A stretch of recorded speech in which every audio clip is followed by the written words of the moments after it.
하나님 말씀은 신약 성경 170면에 있는 요한복음 13장 1절로 11절 말씀입니다.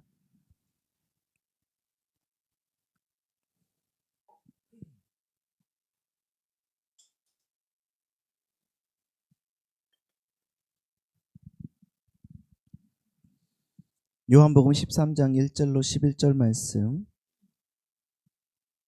제가 봉독해 드리겠습니다. 6월절 전에 예수께서 자기가 세상을 떠나 아버지께로 돌아가실 때가 이른 줄 아시고 세상에 있는 자기 사람들을 사랑하시되 끝까지 사랑하시니라.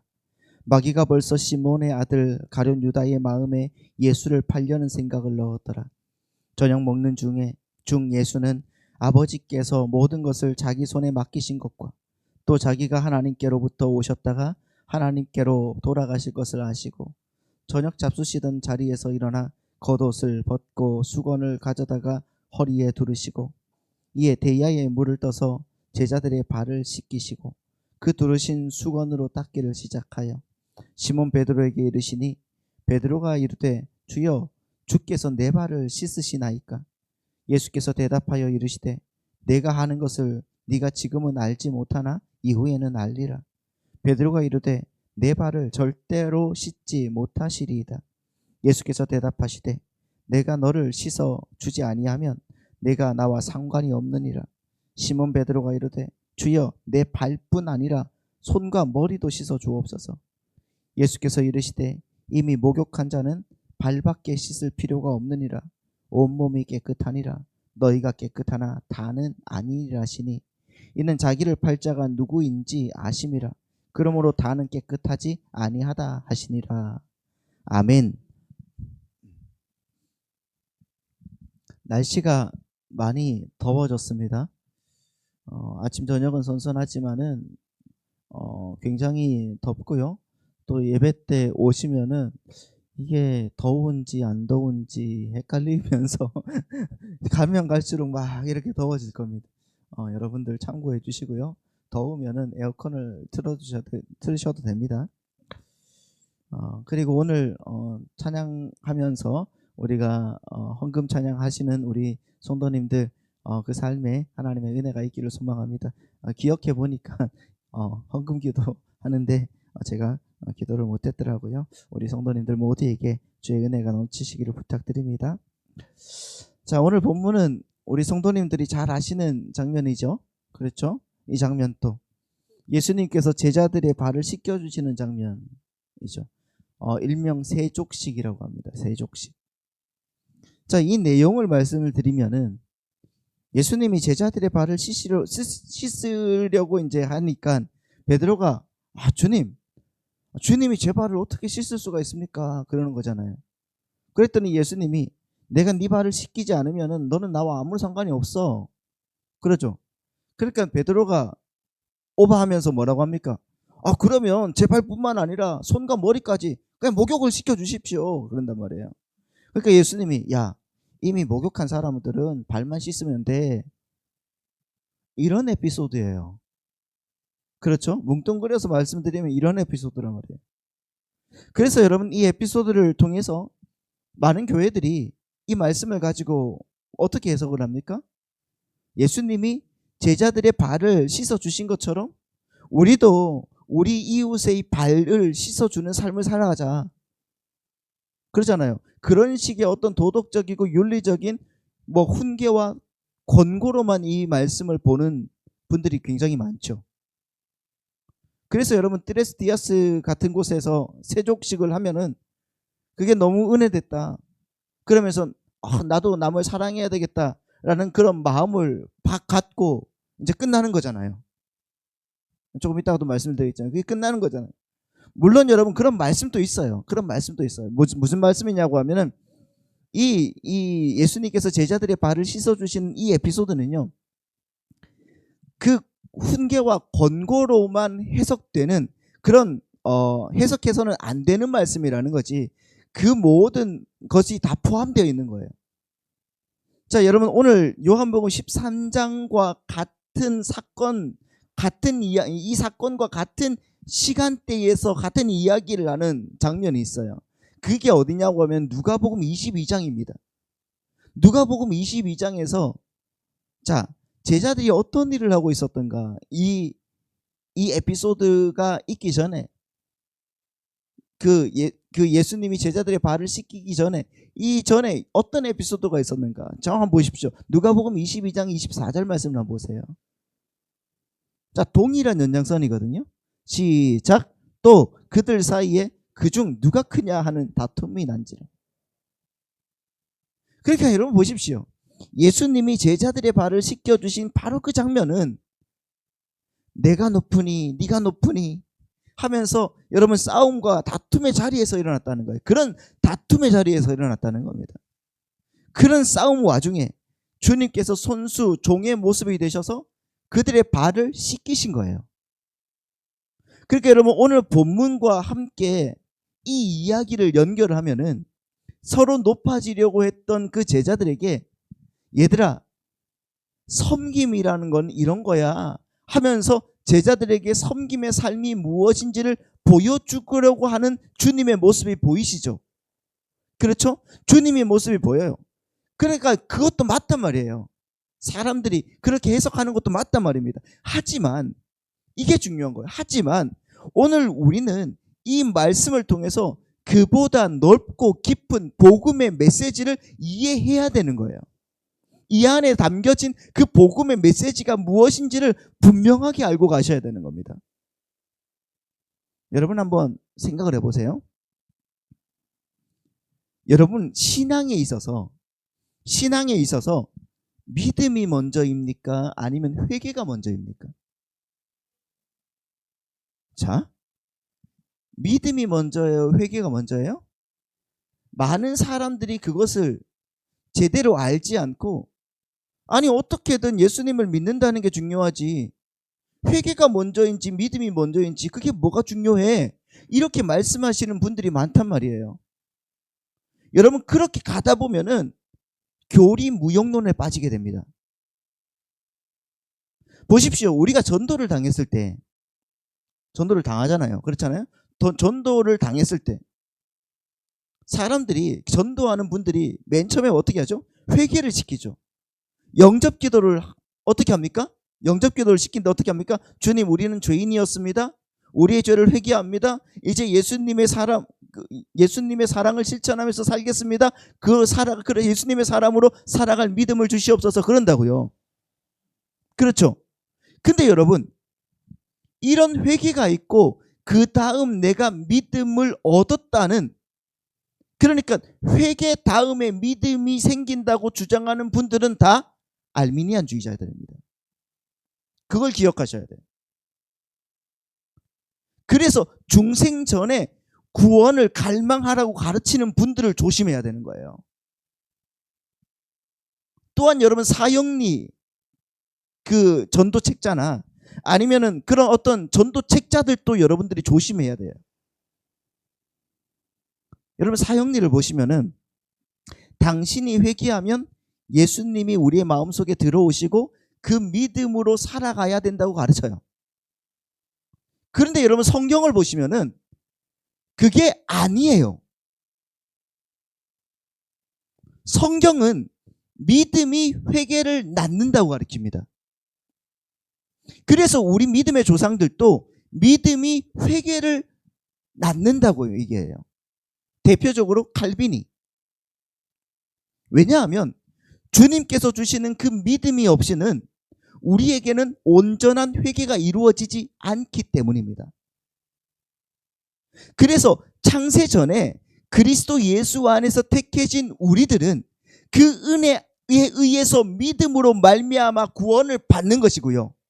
구원받은 우리는 그 구원의 감격으로 인해서 회개가 터져 나와야 되는 게 정상인 거예요. 그게 맞는 거예요. 구원은 이렇게 진행이 되는 겁니다. 아시겠죠? 그러니까 여러분 오늘 본문도 마찬가지인 거예요. 본문도.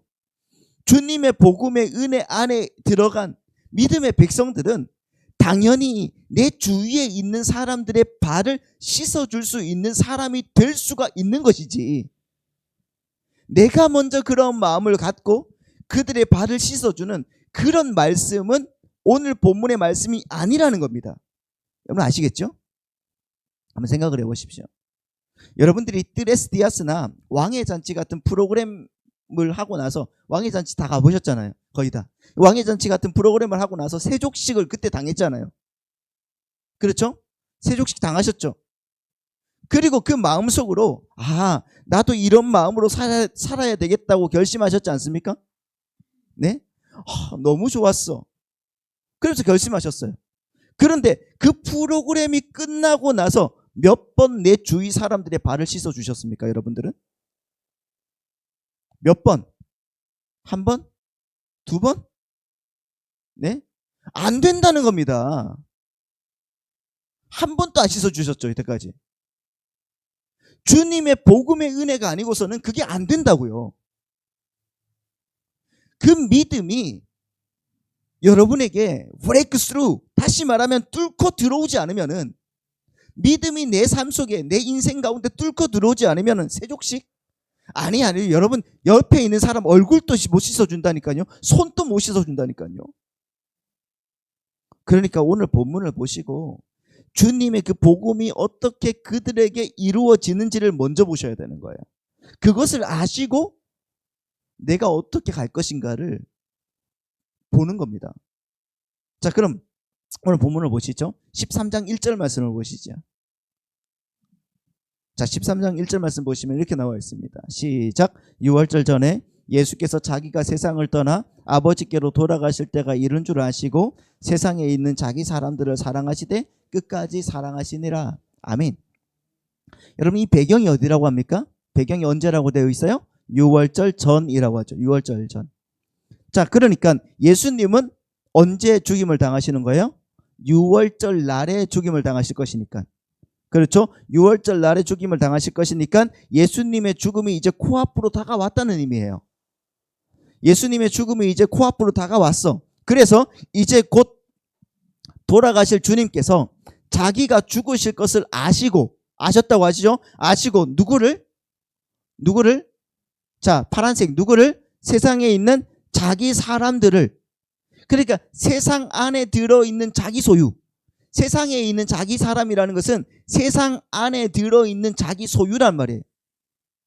그러니까 이 구절 한 구절만 봐도 구원은 보편적인 게 아니라는 설명은 확실해져요.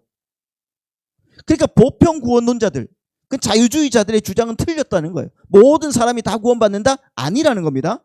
그렇죠? 구원은 누구만 구원받는다고요? 세상에 있는 자기 사람들만 구원받는다는 거죠. 자, 아무튼 그 사람들을 어떻게 하셨다는 겁니까? 세상에 있는 자기 사람들을 어떻게 하셨다? 사랑하셨다. 사랑하시되 어떻게? 끝까지 사랑하셨다 그래요. 여기서 여러분 끝까지라는 말은 마지막 한 방울까지 다 쏟아부어서라는 말이에요. 그러니까 이 사람들이 올리브 같은 그 열매를 다 이렇게 수확하잖아요. 수확하면 그 올리브를 쫙 짜가지고 어떻게 합니까? 기름을 만드는 거예요. 그 기름 하나까지 끝까지 쫙 짜버리는 거. 예수님이 사랑하시는데 그들을 그렇게 사랑하셨다. 그렇게 보십시오. 제가 1절 말씀을 제대로 번역해드리면 이런 거예요. 예수께서 자기가 세상을 떠나서 아버지께로 돌아가실 때가 이른 줄 아셨으므로 세상에 있는 자기 사람들에게 당신의 사랑을 모두 다 부어주셨다. 이 말씀인 겁니다. 그러니까 주님이 어디서 오셨는지 또 어디로 가실 것인지에 대해서 완벽하게 알고 계셨다는 거죠. 그리고 여러분 3절 말씀 보시죠. 3절 말씀을 보시면은 이렇게 나와 있습니다. 같이 또 한번 읽어볼까요? 시작. 저녁 먹는 중 예수는 아버지께서 모든 것을 자기 손에 맡기신 것과 또 자기가 하나님께로부터 오셨다가 자, 하나님께로 돌아가실 것을 아셨다 이렇게 말씀하시죠. 아셨다. 그러니까 여러분 1절과 3절 말씀은 동일한 말씀이에요. 주님께서 자기가 언제 가실지를 아시는 거죠. 당신이 어떻게 되실 줄을 아셨음에도 불구하고, 그러니까 당신이 어떻게 되실 줄을 아심에도 불구하고 어떻게 하셨는 거예요? 당신이 끝까지 사랑하는 자기 백성들을 위해서 예수님은 십자가를 지셨다는 것입니다. 그 말씀을 하신다는 거죠. 그런 의미에서 그 제자들의 발을 씻기신 이 이야기는 예수님께서 자기 백성을 어떻게 끝까지 사랑하시는지에 대한 설명이 될 수가 있는 거란 말이에요. 4절 말씀 이제부터 보시죠. 그러면 자, 4절 말씀 보겠습니다. 시작. 저녁 잡수시던 자리에서 일어나 겉옷을 벗고 수건을 가져다가 허리에 두르셨다. 이렇게 말하고 있습니다.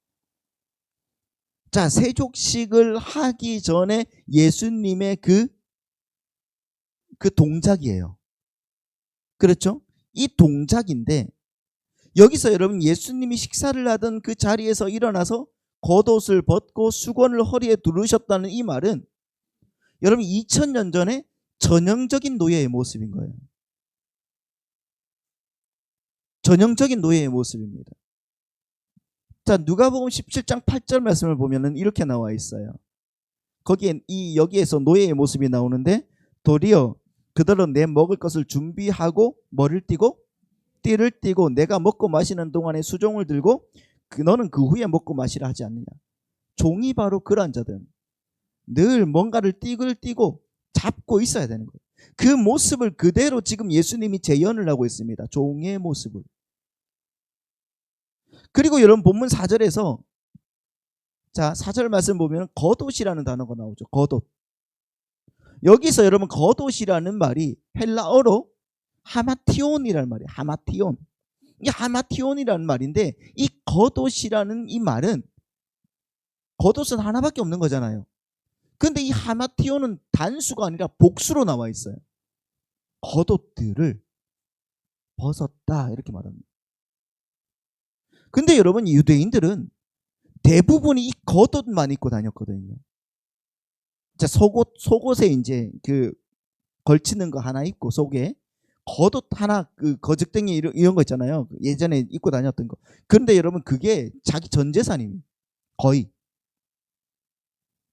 그러니까 고대 중동 사람에게 있어서 이 겉옷이라는 것은 실제로 자기 전 재산과 마찬가지인 거예요. 그러니까 부자들 빼고는 거의 여러분 가난한 사람들에게는 이게 전 재산인 거예요.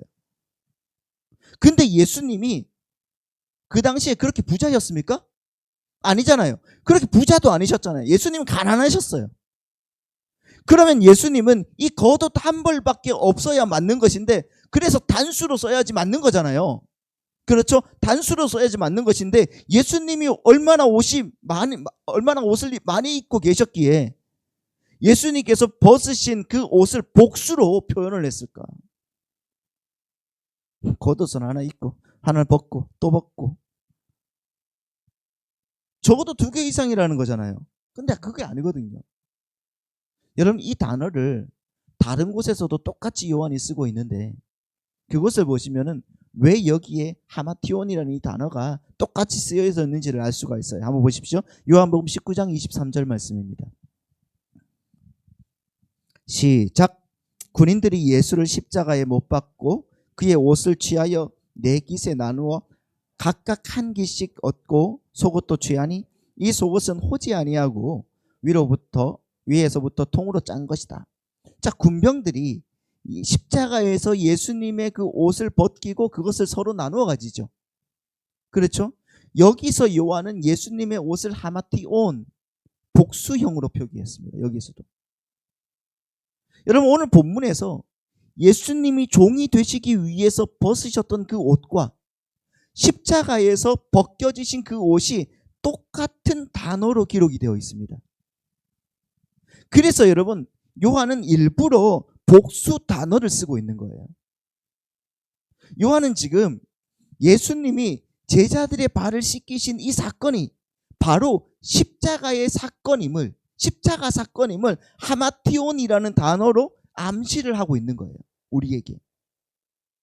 뿐만 아니라 여러분 벗는다, 옷을 벗다라는 그 말, 이 벗다라는 이 말, 이 단어도 마찬가지예요. 이 말은 유대인들이 흔히 쓰는 아포티데미라는 단어가 아니라 다소 어색한 그냥 티데미라는 단어를 썼어요. 무슨 말이냐고 하면은 이 티데미라는 단어는 그러니까 옷을 입고 벗고 할 때 아포티데미가 아니라 이 티데미라는 그 단어는 그냥 목숨을 버리라는 의미도 쓰이고 있거든요. 목숨을 버리다라는 의미로도 쓰인단 말입니다.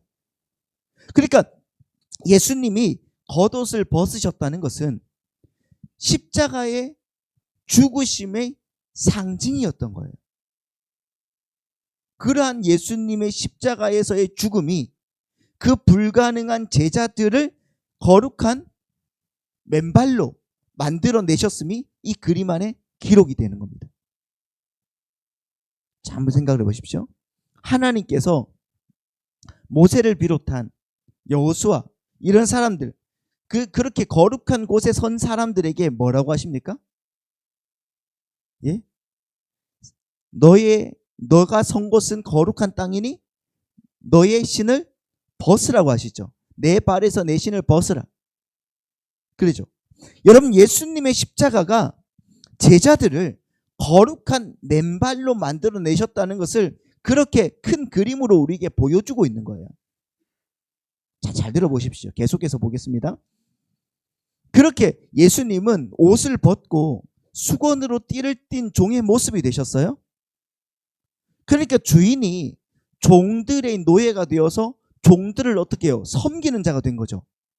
이 모습이 바로 그거잖아요. 원래는 주인이었는데 그 주인이 종의 모습이 되어서 그 종을 섬기는 모습까지 들어간 겁니다. 이 모습은 주님께서 이미 그 제자들에게 한번 비유로 말씀하신 내용이에요. 언제 말씀하셨는가? 누가복음 12장 35절 말씀 보시죠. 자, 누가복음 12장 35절 말씀 보시면 이렇게 나와 있습니다. 없나요? 자, 있을 건데. 허리에 띠를 띠고 등불을 켜고 서 있으라. 자, 허리에 띠를 띠고 등불을 켜고 서 있으라. 자, 12장 35절에 이렇게, 이게 종의 모습이란 말이에요. 허리에 띠를 띠고 종의 모습으로 서 있으라. 등불을 켜고 서 있으라. 너희는 마치 그 주인이 혼인집에서 돌아와 문을 두드리면 곧 열어주려고 기다리는 사람과 같이 되라. 그러니까 거기서 깨어 있으라는 거잖아요. 깨어 있어서 그들과 같이 되라. 그 다음에 37절이 이렇게 나와요. 자, 누가복음 12장 37절에서 주인이 와서 깨어 있는 것을 보면 그 종들은 복이 있으리로다. 내가 진실로 너희에게 이르노니 주인이 띠를 띠고 그 종들을 자리에 앉히고 나와 수종을 들리라.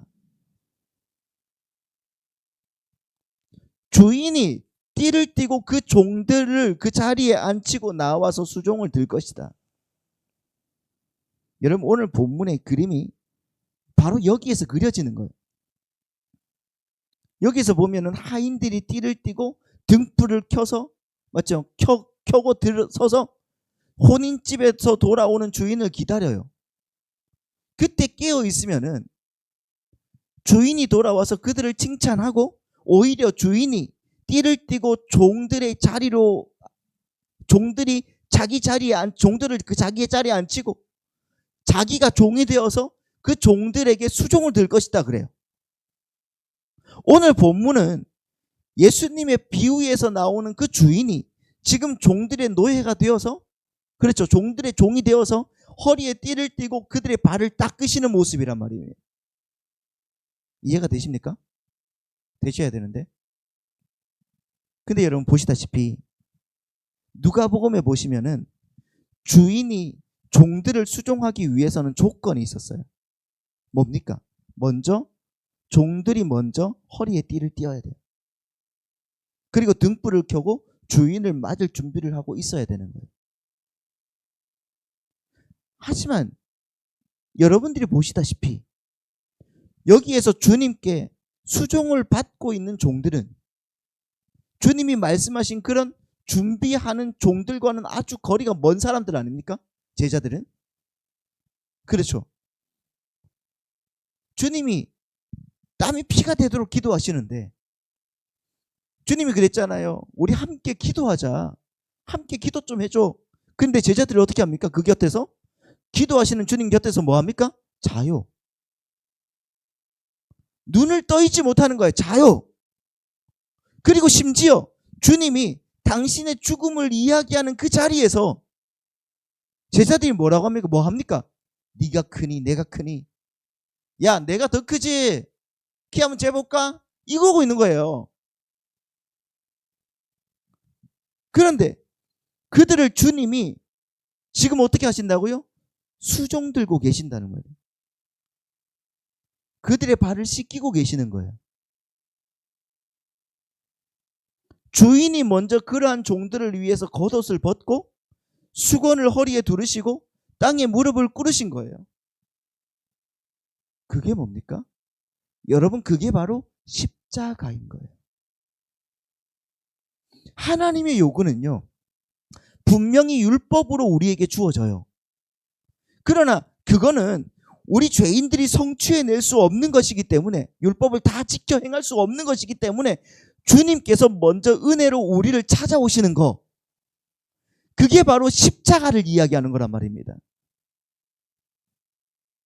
그러니까 여기에서 우리는 또 한 번 예수 그리스도의 불가항력적 그 은혜, 할렐루야, 우리 자신의 그 불가능함을 확인할 수가 있는 거예요. 우리는 우리 스스로의 그 의지를 발동해서 띠를 띤 종의 삶을 산다거나 아니면 등불을 켜고 주인을 기다리는 그런 기특한 일을 할 수 있는 존재가 아니란 말이에요. 할 수 없는 존재예요. 그래서 주님은 먼저 우리에게 찾아오셔서 종이 되시고 그러한 섬김의 십자가로 우리를 구원해내신 거란 말입니다. 그걸 가리켜서 구원의 과거 시제라고 신학적 용어로 말하는 거예요. 따라해 보십시오. 구원의 과거 시제. 그게 바로 주님께서 먼저 우리를 찾아오셔서 종이 되시고 섬김의 십자가로 우리를 구원해내셨다는 겁니다. 그리고는 우리의 삶 속에 깊이 이제부터 간섭하시면서 우리를 깨어있는 섬김의 종으로 만들어내시는 거예요. 그걸 가리켜서 구원의 현재 시제라고 하는 겁니다. 따라해 보실까요? 구원의 현재 시제. 그러고는 여러분, 나는 하나도 한 게 없지만은 아이고 우리 아무개가 다 했다고 칭찬해 주시는 것이 바로 하나님의 사랑인 거예요. 나는 여러분 한 게 하나도 없잖아요. 근데 하나님이 예수 그리스도로 전이 된 그 나를 이제는 네가 다 했다 칭찬해 주시는 거예요. 주님이 먼저 찾아오셔서 우리 안에 뚫고 들어오셔서 우리를 하나님을 기다리는 깨어있는 자로 만들어내시는 것이 바로 뭐예요? 구원인 거예요. 그게 하나님의 사랑이죠. 할렐루야. 그러니까 오늘 이 제자들의 발을 씻기는 이 장면은 주님의 종되심이 우리의 종됨을 이끌어낸 것이지, 우리가 먼저 종의 삶을 살아서 주님의 그 섬김을 받아내는 것이 아니라는 거예요. 이걸 여러분 기억하셔야 됩니다. 오늘 본문의 이야기가 정확하게 그 이야기를 하고 있는 거죠. 나는 이제 하나님을 위해서, 주님을 위해서 열심히 살아가야 되겠다. 내 이웃을 사랑함으로 말미암아. 그게 아니라는 거예요. 생각을 해보시면 우리 인간은 원래 하나님의 종으로 여러분 살도록 지어졌습니다. 하나님의 말씀에 절대 순종하면서 살아야 되는 하나님 절대 의존적 존재가 바로 인간이에요. 그걸 가리켜 종이라고 하는 거예요. 종. 근데 성경은 우리를 가리켜서 하나님의 아들이라고 하죠. 그렇죠? 하나님의 아들이라고도 합니다. 그럼 목사님, 하나님의 아들과 종이 같은 겁니까? 이렇게 말씀하시는 분들도 계셔요. 어떻게 아들이 종이 될 수가 있습니까? 이렇게 말씀하시는 분들도 계셔요. 근데 여러분 보십시오. 하나님의 아들의 특징이 뭐예요? 여러분, 예수님은 어떤 분이셨냐고요? 그분 자체가 종이 되어서 하나님께 목숨까지 바치는 그러한 자리로 내려가셨던 분이 바로 예수님이고, 그게 바로 하나님의 아들의 특징이란 말이에요. 그렇다는 것은 하나님의 나라의 백성들도 그 특징을 가지고 가는 거란 말입니다. 예, 하나님의 나라의 백성들은 하나님의 자녀예요. 그러나 그들의 특징은 목숨을 바쳐 하나님께 순종하는 종의 모습으로 나타나는 거예요. 그게 하나님 절대 의존적 존재가 가지고 있는 의미인 거란 말이에요. 그게 하나님 나라의 백성이고, 그것을 왕과 백성의 관계라고 하는 거예요. 하나님은 인간을 창조하시고 당신의 생명력을 충만하게 그들에게 부어주십니다. 그래서 인간은 하나님 버금가는 능력과 지혜를 소유하게 되었단 말이에요. 그래서 인간을 가리켜서 뭐라고 하는가? 버금왕이라고 했어요. 버금왕. 그러니까 하나님과 버금가는 왕의 자리, 그리고 하나님과 버금가는 능력과 힘을 소유한 자로 창조된 자들이라는 의미에서 그들을 버금 왕이라고 이야기를 했단 말입니다. 하나님은 인간에게 모든 피조물들을 정복하고 다스릴 수 있는 권세를, 힘을 우리에게 주셨어요. 인간에게 주셨단 말입니다. 그런데 그걸 인간이 타락해서 거의 모든 대부분을 상실해 버렸습니다. 하나님은 그러한 엄청난 능력을 부어준 인간들이 자기들의 자리에서 이탈해서 하나님의 자리를 넘보지 못하게 하기 위해서 선악과라는 장치를 마련해 놓으신 거란 말이에요. 그 선악과라는 것은 너희들이 아무리 뛰어난 능력을 갖고 있다고 할지라도 너희는 나의 명령에 순종하며 살아야 되는 피조물이라는 것을 잊지 말라는 하나님의 경고였어요. 우리가 아무리 큰 능력을 갖고 있다고 할지라도 우리는 하나님 절대 의존적 존재이고 우리의 절대 상위에 하나님이 계시다는 것을 잊지 말라는 그 울타리를 쳐준 것이 바로 선악과라는 거예요. 근데 인간들이 그 힘을 가지고 자기의 그 자리를 이탈해서 하나님의 자리로 치고 들어왔단 말입니다. 그렇게 피조물이 원래 있어야 할 그 자리를 이탈해서 신의 영역으로 침범해 들어온 상태를 바로 뭐라고 하는가? 교만이라고 하는 것입니다. 피조물이 원래 있어야 할 자리를 이탈해서 신의 영역으로 침범해 들어온 거예요. 그게 바로 교만이에요. 교만. 인간들이 교만에 의해서 종의 자리에서 왕의 자리로 그 자리를 바꿔놓은 겁니다. 그리고는 하나님마저도 종으로 부리면서 이제는 자신들의 왕자를 지키려고 했단 말입니다. 그게 바로 죄인들의 모습 아닙니까? 그래서 하나님은 당신의 아들을 보내셔서 그들 중에 있는 창세전에 선택을 받은 하나님의 백성들을 다시 하나님 당신의 명령에 순종하는 하나님의 백성의 자리로 불러내리시는 것이 바로 뭐예요? 구원이라고 하는 것입니다. 여러분을 세상의 최정상에 올리셔서 즐거움과 기쁨을 만끽하게 하는 게 구원이 아니란 말입니다. 그게 여러분 우리는 구원이 아니에요.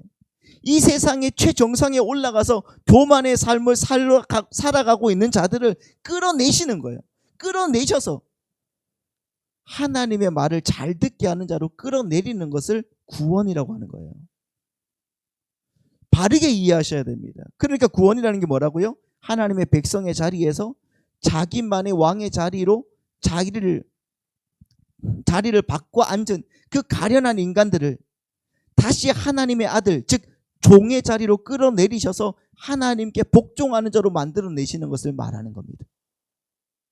그래서 우리가 이 땅에서 유일하게 해야 될 것이 뭐다? 뭐예요? 하나님의 말을 잘 듣는 자로 지어져 가는 겁니다. 따라해 보십시오. 하나님의 말을 잘 듣는 자로 지어져 가야 한다. 하나님의 말을 잘 듣는 자로 지어져 가야 돼요. 옆에 있는 분을 한번 보십시오. 하나님 말을 잘 듣는 것 같아요? 하나님 말씀을 잘 듣는 자로 지어져 가요. 여러분의 소원을 이루는 게 기독교의 목적지가 아니란 말이에요. 하나님을 믿으면 예수님을 믿으면 인간은 번영된다. 그런 여러분 번영신학에 속지 마십시오. 아닙니다. 이 논리는 이단입니다. 많은 미국의 교회들이 로버트 슐러 목사를 비롯해서 긍정의 힘이라는 책을 쓴 그 조앤 오스텔, 그리고 지금 백악관 그 목사로 있는 폴라 화이트, 그런 사람들, 이런 사람들의 말을 조심해야 돼요. 이 사람들은 다 번영신학자들이에요. 그들의 말들을 조심하셔야 돼요. 그런 사람들의 사상을 받아서 지금 우리나라 대형교회들이 다 연결이 되어 있는 거예요. 그렇게 조직적으로 그들의 세력을 뻗어나가고 있단 말이에요. 근데 여러분, 성경은 그건 기독교가 아니다라고 말씀하고 있어요. 여러분, 성도의 삶 속에는 하나님께 복종하는 그 자리로 가는 그 일이 반드시 선행되어야 되는 겁니다. 그것이 반드시 일어나야 돼요. 그래서 창세기부터 요한계시록에 이르기까지 선포되는 하나님의 그 언약을 성경은 한마디로 요약해서 뭐라고 합니까? 나는 너의 하나님이 되고 너는 나의 백성이 되리라, 이렇게 말씀하시는 거예요. 나는 너의 하나님이 되고 너는 나의 백성이 되다. 이것이 여러분 하나님의 언약을 요약한 거란 말이에요. 창세기부터 요한계시록까지 수많은 언약이 있지만은 그 모든 언약은 바로 이 한 문장에서 나타나는 거예요. 주어지는 거예요. 나는 너희 하나님이 되고 너는 나의 백성이 되리라. 그러니까 우리가 이 땅에 존재하는 이유가 뭐냐고요. 이 땅에 존재하는 이유가 하나님이 우리의 하나님이 되고 우리는 그분의 백성의 자리로 내려앉아서 그 제자리로 돌아가는 거란 말입니다. 그게 내가 너의 하나님이 되고 너는 나의 백성이 되리라, 이 말씀이에요. 그래서 여러분 요한계시록을 보십시오. 자, 요한계시록을 보시면은 이 역사의 결론이 이렇게 나와요. 요한계시록 21장 3절 말씀 한번 보실까요? 같이 한번 보겠습니다. 시작. 내가 들으니 보좌에서 큰 음성이 나서 이르되 보라, 하나님의 장막이 사람들과 함께 있음에 하나님이 그들과 함께 계시리니 그들은 하나님의 백성이 되고 하나님은 친히 그들과 함께 계셔서 시작. 모든 눈물을 그 눈에서 닦아주시니 다시는 사망이 없고 애통하는 것이나 곡하는 것이나 아픈 것이 다시 있지 아니하리니 처음 것들이 다 지나갔음이로라. 아멘. 보십시오. 백성들이 하나님의 백성의 자리에 앉아 있지 않을 때 그들에게 주어지는 게 뭐라고 그래요? 그들이 주어지는 게 뭐라고? 다시 한번 보여주세요. 눈물, 사망, 애통, 곡, 아픔이라고 그러잖아요. 그런데 그들이 하나님의 백성의 자리에 내려앉게 되니까 그 자리로 내려가니까 모든 것들이 어떻게 됐다? 없어졌다고 얘기합니다. 하나님이 눈물을 닦아주시더라. 그 자리에 내려왔더니 하나님께서 눈물을 닦아주시더라. 그러니까 지금 우리는 생각을 해보세요. 헛고생하고 있는 거예요. 헛고생. 우리 인간들이 자기들의 능력을 믿고 그 자기들이 소원하는 것들이 올바른 것인 줄 알고 열심히들 살아가고 있는데 사실 그게 뭐라는 거예요. 지금 눈물이고 사망이고 애통하는 것이고 곡하는 것이고 아픔이라는 거예요. 그게 돈 많이 벌는 게 중요한 게 아니라는 거잖아요. 위로 올라가는 게 중요한 게 아니라는 겁니다.